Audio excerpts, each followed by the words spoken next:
नमामीशमीशाननिर्वाणरूपम् विभुं व्यापकं ब्रह्मवेदस्वरूपम्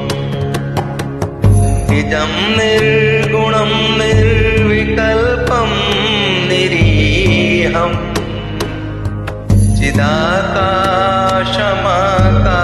चिदाकाशमाकाशवासं भजेऽहम्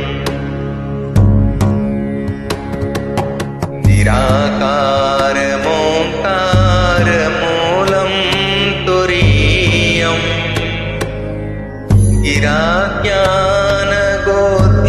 गिराज्ञानगोतीतमीशं गिरीशम् करालं महाकालकालं कृपालं गुणागार संसारपारं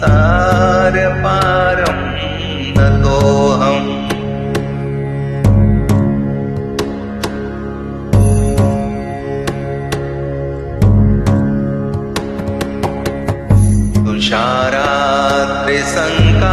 तुषाराद्रिसङ्काशगौरं गभीरं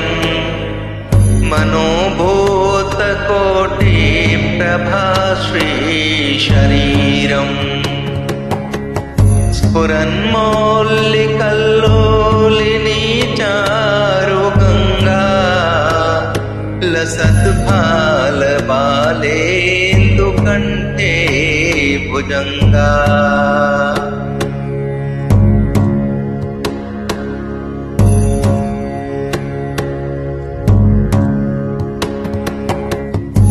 चलत्कुण्डलं भ्रूसुनेत्रं विशालम् प्रसन्नाननं नीलकण्ठं दयालम् मृगाधीशचर्माम्बरं मुण्डमालम् प्रियं शङ्करं सर्वनाथं भजामि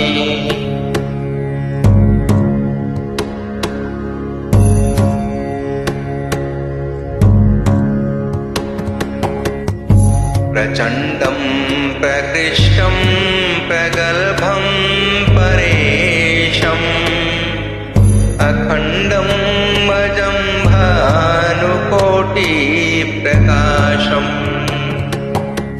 त्रयः शूलनिर्मूलनं शूलपाणिं भजेऽहं भवानीं पतिं भावगम्यम्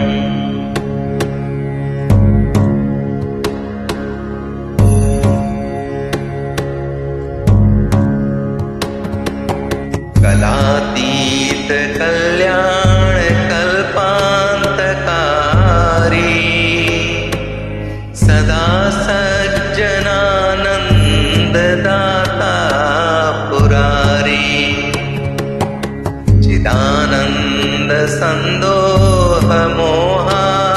चिदानन्दसन्दोहमोहापहारी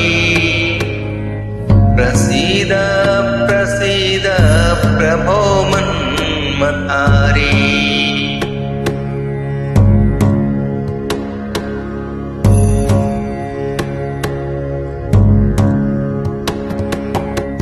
न यावत्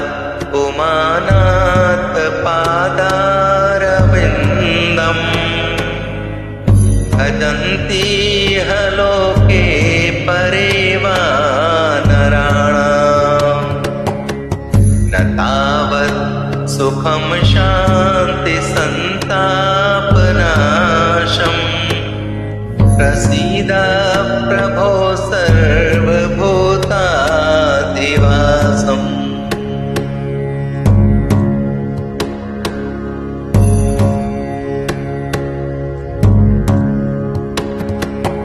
न जानामि योगं जपं नैव पूजा न तोऽहं सदा सर्वदा शम्भुतुभ्यम् जराजन्म दुःखौघतातप्यमानम् कोपाहि यापन्नमामीश शम्भो।